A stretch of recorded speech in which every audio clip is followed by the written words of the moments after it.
안녕하세요. 시사건건의 박정훈입니다. 오늘 시사건건에서 다룰 주제는 학교폭력의 심각성입니다. 최근 공인들의 과거 학교폭력 사건이 뜨거운 관심을 받고 있는데요.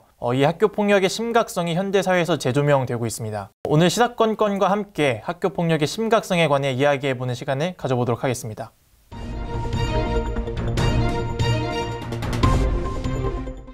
네, 오늘 학교폭력 관련 소식에 대해 이야기해 주실 전북대학교 임혜영 기자 모셨습니다. 안녕하세요. 임혜영 기자입니다. 네, 오늘 먼저 다뤄볼 안건은 공인들의 학교폭력 문제입니다.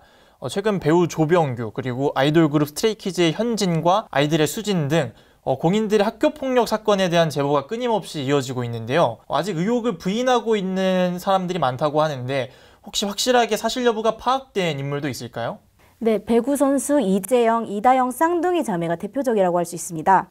2021년 2월 8일 지인의 폭로를 시작으로 10일까지 잇따른 증언이 계속해서 나와 공론화되었습니다. 네, 많은 팬들을 보유하고 있던 그들이었기 때문에 더욱 충격이 컸던 것 같습니다. 그 의혹에 대해서는 혹시 사실로 판명이 났나요? 네, 이에 구단 측은 2021년 2월 10일 공식 SNS를 통해 학교폭력 사실을 인정하고 사과하는 글을 게시하여 진상규명이 완료된 바 있습니다. 그 후 무기한 출전 정지 처분을 받았습니다.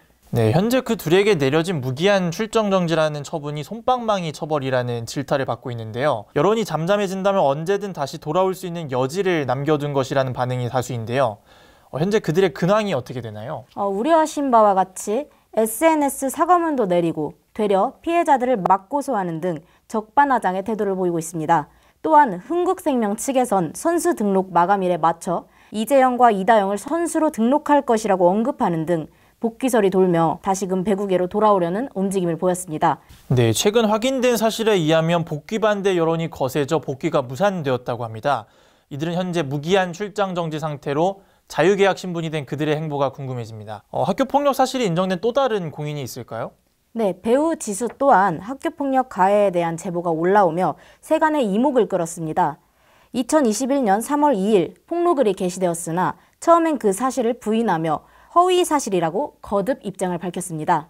네, 3월 3일 최초 폭로자가 2차 폭로글을 게시했지만 1차 폭로 때와 마찬가지로 지수 측에서 이를 부인하며 글을 게시 중단한 후 삭제 조치를 취했는데 이게 허위 사실로 판명이 난 거라고 봐도 되겠까요?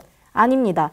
처음엔 사실 자체를 부정했지만 계속된 증언에 결국 3월 4일 개인 SNS에 학교폭력을 인정하는 사과글을 게시하였습니다. 지수가 학교폭력을 인정하는 동시에 그가 출연했던 작품 관련해서도 많은 피해가 발생했다고 알려졌는데 어떤 피해가 있나요? 네, 지수는 드라마 달이 뜨는 강 남자 주인공 역으로 발탁되었습니다. 그리고 거의 마지막 회까지 촬영을 진행했다고 하는데요. 하지만 이번 학교폭력 사건을 인정하면서 드라마에서 하차하게 되었고 소속사 측에서 재촬영과 추가 제작 등으로 발생한 손해비용을 정산하여 지불했다고 합니다. 이후 지수는 소속사와 계약을 해지하였습니다. 대중들은 지수가 학교폭력과 더불어 소속사와 제작사 그리고 동료 배우들과 작품에까지 피해를 줬다는 점에 큰 실망을 느끼고 질책을 아끼지 않았습니다. 네, 학교폭력은 피해자뿐만 아니라 가해자와 주변 사람들에게까지도 악영향을 끼친다는 점을 보여주는 예시인 것 같습니다. 이처럼 공인들의 잘못된 과거 행실이 알려지게 되면서 과거의 학교폭력 사건들도 다시 한번 조명을 받고 있는데요. 대표적으로 지난 2011년 대구의 한 중학생이 집단 괴롭힘에 시달렸던 사건이 있었습니다. 이 중학생은 결국 극단적인 선택을 했다고 하죠. 네, 이와 관련한 동영상이 있는데 한번 보시죠. 온라인상에서 일파만파 퍼지며 많은 사람들에게 기억되고 있는 사건인데요.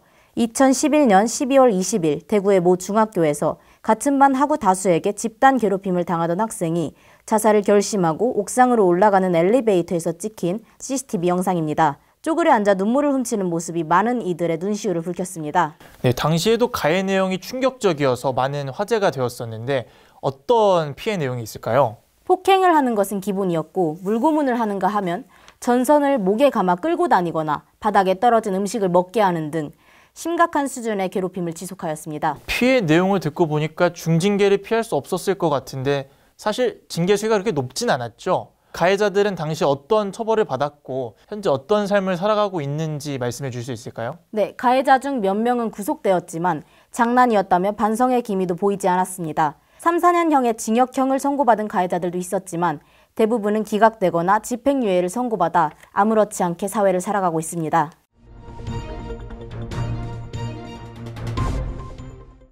네, 학교 폭력의 피해자들은 자존감 저하와 정신질환, 또 자신을 망가뜨리거나 극단적인 선택을 하기도 합니다. 그뿐만 아니라 피해자의 주변 사람들은 피해자를 지키지 못했다는 생각에 평생 죄책감을 가지며 살아가기도 합니다. 그러나 반대로 가해자들은 앞선 쌍둥이 자매처럼 잠깐의 자숙기간을 가진 뒤 다시 일상으로 돌아갑니다.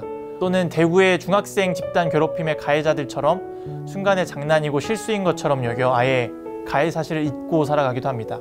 학교폭력 예방은 우리의 작은 관심과 용기로부터 시작됩니다. 우리의 작은 관심 하나하나가 피해자들을 구할 수 있습니다. 우리 모두가 적극적으로 관심을 가지고 학교폭력 근절을 위해 노력해야 합니다. 그리고 그것을 실현해내는데 이 영상이 조금이나마 도움이 되었으면 좋겠습니다. 지금까지 시사건건의 박정훈이었습니다. 감사합니다.